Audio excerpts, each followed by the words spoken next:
c'est le podcast Anxiété à l'université. Bonjour à tous, aujourd'hui on te reçoit pour parler d'anxiété liée à un contexte plutôt scolaire où tu vas nous donner certaines précisions autour de ton passé, de ton vécu. Donc est-ce que tu veux te présenter brièvement dans un premier temps sans pour autant dire ton nom? Bonjour, du coup, je suis une jeune femme qui a 21 ans. Ok, Je suis en première année à l'université en licence design. Euh, bon, c'est déjà bien je si peux- tu veux pas t'étaler plus ou... Quand on a parlé de ton sujet, j'ai quand même un peu réfléchi et du coup, j'étais quand même assez enthousiaste de vouloir y participer. Bon, c'est gentil. Du coup, voilà. Ok, parfait. Donc on va un peu structurer ce podcast en 3 parties, comme d'habitude, parce qu'à chaque fois je veille à ça. On va d'abord parler de ton passé, autour notamment d'un harcèlement scolaire que tu as vécu. Tu nous parles de ce dont tu as envie de nous parler. Ensuite, on va également parler plus de ta vie aujourd'hui en tant qu'étudiante en design et comment tu ressens, comment tu as évolué.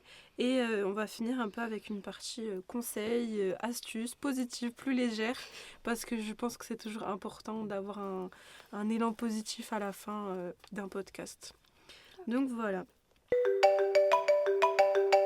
Donc on commence avec la première partie. Est-ce que tu peux nous parler un peu de ton enfance, scolaire, de quelles étaient tes conditions, ton environnement Je suis rentrée assez jeune à la maternelle. Ok. Parce que je suis née en début d'année.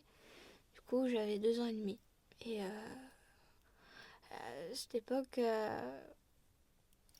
quand on commençait la maternelle plus jeune, au lieu de faire 3 ans, on en faisait 4. Je savais pas. Moi, je l'ai appris quand j'étais au lycée, Ok. quand j'en avais un peu plus parlé avec mes parents. Et j'avais pas fait de crèche avant. Ok. Apparemment, c'était une étape qui pouvait apporter quelques petits codes les premiers pas sociaux, mais du coup, j'ai pas fait. Ma mère s'occupait très bien de moi. Du coup.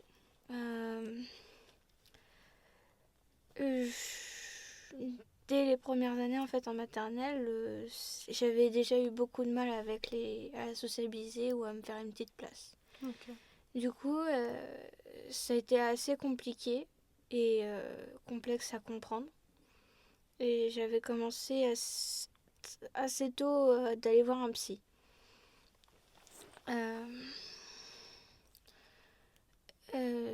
Par rapport à plein de petites habitudes ou réflexes que j'avais, le psy a conseillé mes parents de m'emmener voir un neurologue. Ok. Qui a fait un diagnostic qui a pas mal surpris mes parents et qui n'a pas vraiment été accepté par une enseignante que j'avais en moyenne section. Et du coup, par rapport à ce diagnostic, ça expliquait pas mal de choses dans mon comportement, comme le fait que je bougeais énormément et que j'avais beaucoup de mal à garder les informations que j'apprenais. Ok. Oui, la mémorisation. Alors, en fait, j'avais les neurones qui étaient toujours connectés et j'avais pas fait de case pour trier les informations. D'accord. Du coup, ça s'entassait et quand j'en prenais trop, pour évacuer tout ça, en fait, je bougeais énormément. Ok, je comprends. Et du coup, avec elle, j'ai, on va dire, connu une sorte de maltraitance scolaire. Parce que j'ai pas vraiment d'autres mots pour expliquer ce que ça aurait pu être. D'ailleurs, j'ai compris ça plus tard que c'était le cas, que ça correspondait à ça. Ma mère n'a rien pu faire à l'époque parce qu'elle n'a pas été mise au courant. Ça a été le cas quelques années après. Et en fait, on n'a rien pu faire contre l'enseignante car elle venait de rentrer à la retraite. Ah ouais. Et comment dire, ça peut être dur à entendre ou à le concevoir, car à cet âge-là, on ne croit pas vraiment que les enseignants peuvent être déjà comme ça. Du coup, j'avais eu par exemple, quand je bougeais trop, elle m'attachait à la chaise ou me mettait du scotch sur la bouche. Sympa. J'avais eu le droit aux règles aussi sur les doigts. Et il y avait un petit moment, à chaque fin des cours, où on était entourés pour raconter une sorte d'histoire, et moi j'étais à 2 bureaux plus loin. Ok. Je me souviens aussi qu'on me refusait pour les siestes et à l'après-midi pour les cours. Des choses comme ça. Ouais, Et ça faisait une différence, quoi. Voilà. Et je savais pas vraiment que c'était mal à l'époque parce qu'en plus, elle me disait c'est parce que t'es plus grande. Parce que vu que je faisais une année de plus, et que c'était ma seconde moyenne section du coup, j'étais plus âgée de 1 an. Les élèves qui ont vu ce qui se passait, en fait, ils ont en quelque sorte pris son exemple. Pas totalement l'exemple. Disons juste qu'ils ont compris que j'étais à part d'eux. Qu'il fallait mettre un mur, on va dire. Du coup, vu qu'ils m'ont suivi la plupart tous en primaire, parce que c'était à côté, ça a continué, on va dire, toutes ces années-là jusqu'à la fin primaire. Ok. Et certains professeurs étaient un peu compliqués. On va dire qu'ils n'ont pas non plus arrangé la situation. Voilà. Malheureusement. Et c'était dans quelle ville que ça s'est passé, tout ça, si tu peux le partager? Ça s'est passé à Tarascon. Ok. Je pense que les écoles où j'étais avant ont dû changer. D'accord. Et évoluer. Et que ça ne se reproduira peut-être pas. En tout cas, je l'espère pour les enfants. C'est sûr. Ok. Bah merci pour ce témoignage. Je sais que c'est pas facile de ressortir des choses du passé. Et donc ça a forcément eu un impact sur toi. Ça, c'est sûr. Au niveau de cette différence qui a été faite entre toi et les autres élèves, est-ce que quand tu arrives en primaire, ça s'est perpétué? Il y a eu une évolution, ou même au collège, au lycée? On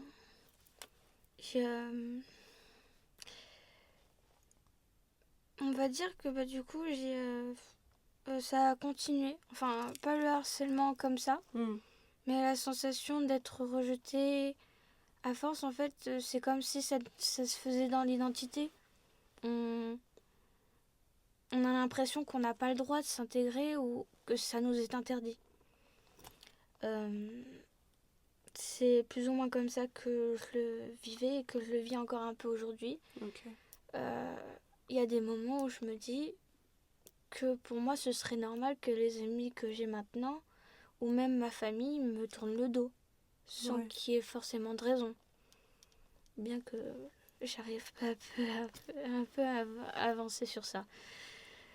Oui, donc c'est un certain abandon aussi, quelque part. Ça m'a causé pas mal de peur. Pas que lié à la socialisation ou à l'école.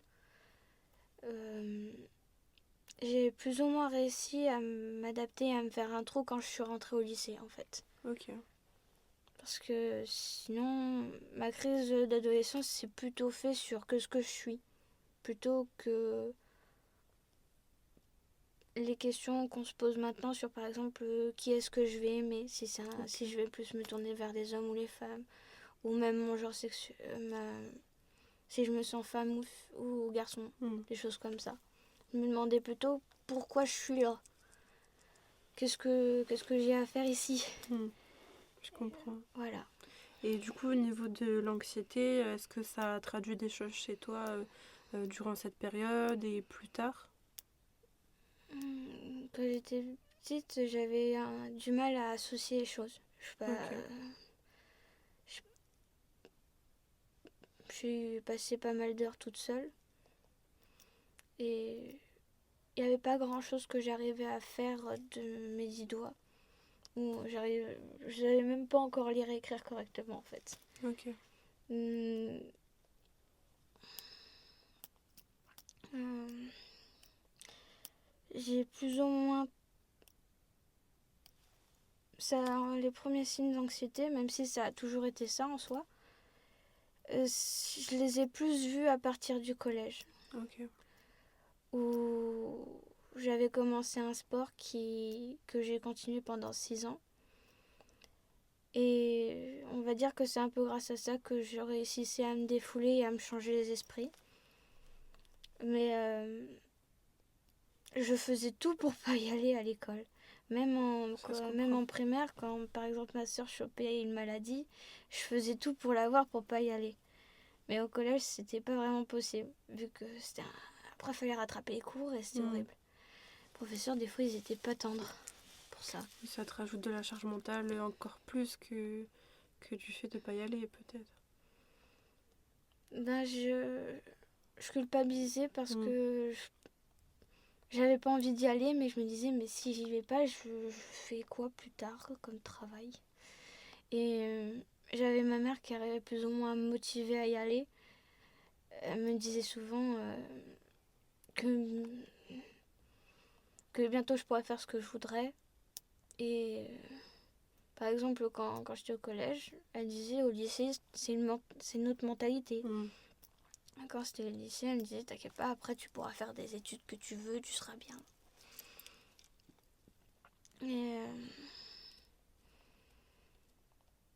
Et c'était une passe où je parlais pas encore beaucoup à ma mère ou à mes parents.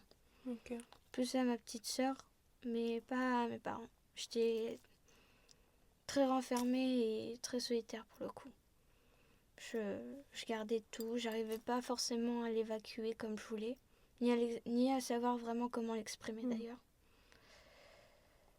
Du coup, au lycée, j'étais carrément un monstre, on va dire. Mais t'étais un peu mise de côté, quoi. J'étais exécrable, j'étais de mauvaise humeur à force de toujours garder pour moi. J'ai, on va dire, développé certaines choses chez moi que j'aurais pas cru.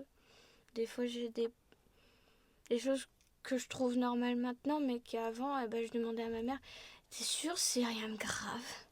Parce que ça me paraissait bizarre parce que des fois, j'avais des douleurs à la poitrine, mais j'arrivais pas à savoir pourquoi. Du coup, à chaque nouvelle sensation dans le même jour, je demandais à ma mère. Maintenant, ils en font une petite blague où ils croient que je suis un peu hypochondriaque. Non, c'est juste parce que je veux être sûre que ce soit lié à ça. Vous inquiétez pas. Ok, donc est-ce que dans cette période-là, tu as été aussi sujette à des crises d'angoisse ou des symptômes qui peuvent s'y référer? J'en faisais au collège. Okay. Genre, je le savais pas. Oui, comme toute première crise d'angoisse. Je savais pas. C'est surtout au lycée que j'ai compris pas mal de choses sur ces choses-là. En lisant certains livres ou même je sais pas, en parlant à certaines personnes qui savaient ce que ça pouvait être. J'avais compris que j'étais vachement anxieuse et pas que stressée. Oui. J'arrivais plus à dormir la nuit tellement je refaisais des journées dans ma tête ou alors des scénarios. Je revoyais certaines scènes où je me disais, purée, j'aurais pu dire ça, en fait, à cette personne. Oui, des ruminations mentales, quoi. Voilà, des choses comme ça. Et parfois, les scénarios, plus je commençais positif et plus ils allaient dans le négatif, encore et encore. Et au final, j'arrivais pas à dormir. Du coup, je trouve plus ça vraiment honteux maintenant. Avant, j'en étais plutôt honteuse de le dire. Mais j'avais pris des médicaments pour dormir, mais aux herbes. Pendant 4 ans. Il n'y a rien de honteux à ça, hein, si c'est des choses qui peuvent aider. Non, il y en a, il faut un peu comprendre. Des fois, tu prends des médicaments pour ça. Oui. T'es sûr ça va dans ta tête? les choses ça te fait un peu comprendre, t'es pas très normal en fait. C'est vrai que à cet âge-là, oui, ça peut. Voilà. Donc c'était pas quelque chose que je criais sur les toits. Ok, je comprends. Bah, à la rigueur, j'en parlais un peu avec ma meilleure amie, mais sinon, les gens ont su ce genre de choses, mais très tard. Et ta famille dans tout ça Ma famille au lycée, on s'est beaucoup rapprochés. Ok. C'est pas non plus parfait. Hmm. Il y a des fois où on a du mal à se comprendre, ce qui est normal. Mais ils sont là. J'ai eu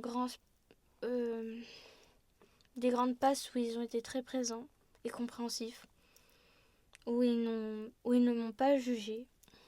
Et ça m'a fait un bien fou, pour le coup, de pas se sentir non plus comme une étrangère chez soi. Parce que ça a été longtemps le cas quand j'étais au collège. En fait, j'avais même pas l'impression des fois d'appartenir à ma place dans ma famille. Ouais. En seconde année de lycée, ma meilleure amie, c'était ma toute première amie, ça m'a fait bizarre. À l'époque, j'avais tellement peur de la perdre que des fois, rien qu'un changement, je faisais tout un cinéma dans ma tête. Pour au final finir en pleurs dans ses bras pour comprendre qu'en fait, non, c'était rien. Ouais. Et c'était la première à m'avoir encouragée à aller retourner voir un psy ou aller à la maison des adolescents. Ok. Où je suis restée 3 ans. Maintenant, disons que j'ai plus vraiment le temps pour y aller. Mais j'ai trouvé des choses qui pouvaient remplacer ça. Bon, tu auras l'occasion de nous en parler. Voilà. Puis après, vu que ça a amplifié quand même pas mal, et que l'année de terminale a été chargée d'émotions, Je comprends. j'ai vu un psy en plus de la maison des adolescents et une psychiatre. Ok. Ma mère au départ, j'étais très, très mitigée sur sa réaction parce que ma mère voulait à tout prix, avait une idée bien fixe de ce que ferait la psychiatre.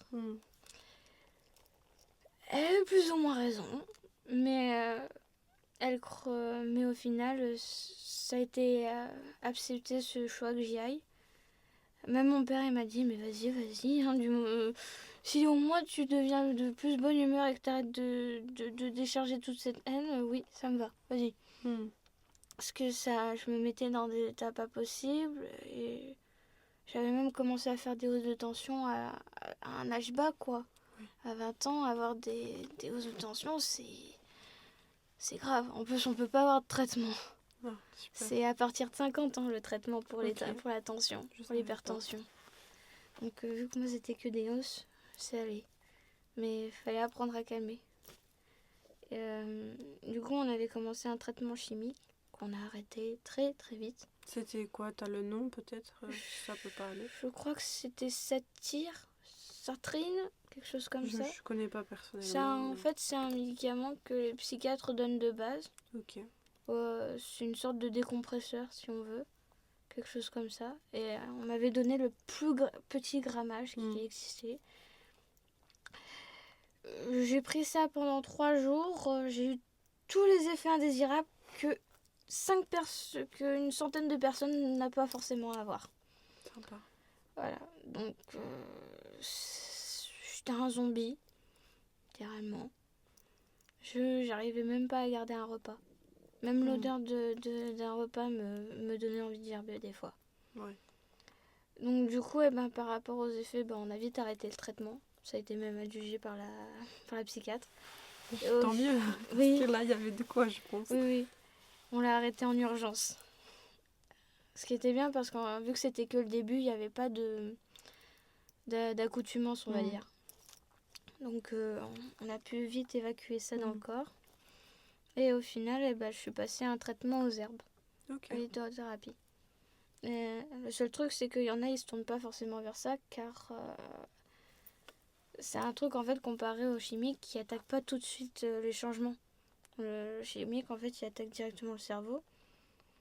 Et alors que le chimique, en fait, ceux aux herbes, désolée, Non, t'inquiète. ils font petit à petit. Hmm. J'ai commencé à avoir des effets à partir de 3 mois. Ok. Je pouvais avaler un repas le matin sans avoir l'impression que ça fasse un effet serpillière. Désolée, en même temps tu me parles de repas et j'ai Désolée. mon ventre qui gargouille. Il n'y a rien de grave. Il n'y a rien de grave. C'est aussi grâce à ça que j'ai commencé à dormir sans médicaments aux herbes, que j'ai pu arrêter. Et je suis plutôt fière parce que ça veut dire qu'au final j'avance quand même un peu. Bah oui, forcément. Je fais du progrès. Bah c'est super. À la fin de l'année, j'avais arrêté le psy pendant les grandes vacances. Et la maison des adolescents, que je remercie énormément de C'était m'avoir où supporté. cette maison?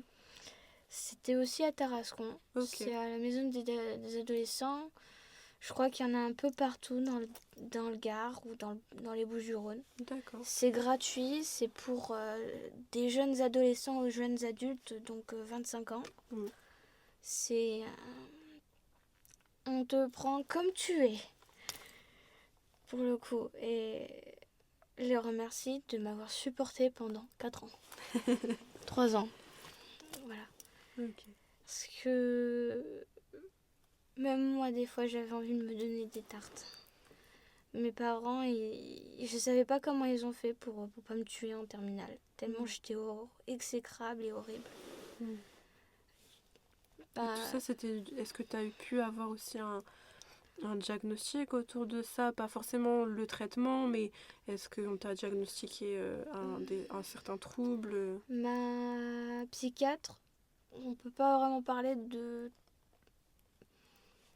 diagnostic complet, mais elle a suggéré que ça pouvait être elle a mentionné que c'était fortement en ressemblance à un trouble de l'anxiété. Ok. Donc vu que dans ma famille, du côté de mon père, il y a des cas d'anxieux, mais à haute échelle. Même quand je vois mon père, j'ai vite compris que je devais tenir 2, oui. Et j'ai pris le plus haut level. Ok. C'est moi qui dépasse tout le monde. C'est pas la meilleure médaille, mais... Disons que maintenant on sait qu'il y a un niveau. Au moins les gens savent ce qui te touche. Voilà. Un peu à la deuxième partie qui est autour de toi en tant qu'étudiante en design aujourd'hui. Déjà, on va repartir dans quelque chose d'un peu plus léger. Pourquoi tu as choisi le design et cette filière la créativité, c'est quelque chose qui t'a toujours animé, attiré? J'ai toujours été plus ou moins douée de mes doigts. Enfin, j'adorais faire des choses avec les doigts. Que ce soit avec tout et un peu n'importe quoi. Quand j'étais en primaire, j'étais déjà le genre de fille à jouer avec la boue ou le sable pour faire des constructions, on va dire. On avait même essayé une fois de faire un pot en terre, mais on croyait que c'était de l'argile. On a tous fait ça quand on était petits, avec les soupes à l'intérieur. Je sais pas si toi aussi t'as fait ça. Non, c'était inspiré de Kirikou, avec l'épisode des potiers. On s'était dit, viens, on essaye. Avec le soleil, ça va peut-être réchauffer. Et ça avait pas... Non. Pas si étonnant que ça, mais... Non, mais on avait essayé. C'était déjà une sorte d'aventure, déjà. C'est sûr. C'est au collège, quand on avait des cours d'art plastique, que j'ai pas mal apprécié, en fait, de tout le côté créatif, de pouvoir faire des choses. Puis j'avais commencé peu à peu à lire et à écrire des petites histoires aussi. Donc quand je suis rentrée au lycée, ça m'apparaissait évident d'avoir à choisir art plastique. Ok. Puis je me voyais pas dans des bureaux ou dans quelque chose, on va dire, de plus sérieux. À la rigueur, j'avais pensé à faire psy à l'armée. Ok. Bon, original, mais tout aussi intéressant. À l'époque, je voulais savoir ce qu'il y avait dans la tête des gens. C'est un peu toujours le cas. J'aime bien tester les gens pour savoir leur réaction, par exemple. Bah, c'est toujours intéressant. Ouais, je sais pas. Ils ont tous une réaction différente et ça me fascine. Il y a de quoi. Voilà. Et je pense que le design, dans ça, on appréhende aussi le comportement des personnes, des usagers. Il y a l'année prochaine, je te l'espère si tu es là, il y a une matière qui s'appelle sémiotique, qui est aussi... tu connais Non. du tout? Oui. C'est une matière qui est sur ce genre d'analyse des comportements des usagers. C'est super. Moi, ça m'a vachement intéressée parce que je suis un peu comme toi dans ça. J'aime bien analyser les manières d'être et de répondre des gens. Donc le design, ça peut aussi peut-être t'apporter ça, c'est intéressant. Et la créativité, ça t'a permis aussi de pallier à l'anxiété, de sortir quelque chose ou de juste t'apaiser. À les cours comme en dehors, je dessinais pas mal. Par exemple, pour les cadeaux de Noël ou d'anniversaire, je faisais beaucoup de dessins. Bon, je reprenais bien sûr des images sur Internet. Oui, bon. C'était évident. On prenait la petite planche lumineuse et on décalquait. Et j'essayais toujours, malgré tout, dans les traits et tout, d'apporter une originalité ou un fait qui montre qu'il y a quand même une touche de moi. Donc voilà. Ok. Et après, t'as dessiné juste pour toi Est-ce que tu le faisais... Est-ce que t'avais la créativité te permettait dans ton quotidien de, entre guillemets, un peu soigner, si on peut dire ça, ton anxiété aussi? Ça a été un moyen de faire une bulle. Quand J'imagine. quand j'avais pas les livres ou la musique, parce que j'étais bercée à la musique. J'adorais ça. Je comprends. Pendant les récréations en primaire, je faisais tout le tour à chaque fois je devais faire 5 tours pour le temps d'une récré. Et soit je disais des choses incompréhensibles, soit je disais des choses, des mots de notre langue, et je chantais. Je sais pas trop pourquoi. Ça faisait passer le temps. Ça faisait passer le temps. Ok, c'est sympa. Du coup, j'ai continué encore à m'expérimenter, à faire d'autres chants et d'autres trucs. Et tu chantes aujourd'hui? Alors, pas devant des gens. Ok, oui, toute seule dans ton intimité. Aussi, des fois quand on fait des fêtes. Ok. Ça m'arrive de chanter. Au collège, j'avais fait 2 années de chorale. Super. Lors des représentations, bien sûr, je me mettais un peu plus derrière. Et j'étais plus rassurée parce qu'il n'y avait pas que moi. Oui, tu étais entourée. Voilà. Tu pouvais un peu te cacher tranquillement. Mais je suis plus ou moins fière de la voix que j'ai maintenant pour les chants. Sympa, c'est cool. Tu pourras peut-être nous en reparler après. C'est peut-être quelque chose qui t'a aidé. Enfin, de ce que j'entends, ça a l'air.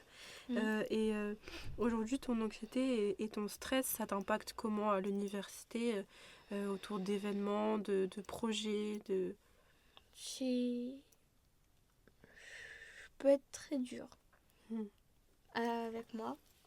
Et aussi avec ceux avec qui je vais travailler. Je vois par exemple pour des travaux en groupe où j'ai beaucoup de mal parce que des fois je tombe sur des personnes avec qui ça colle pas niveau caractère. Parce que même en essayant de m'adapter aux autres, j'ai quand même du mal à comprendre leur façon de réfléchir ou peut-être leur mentalité, je sais pas encore sur ça. J'ai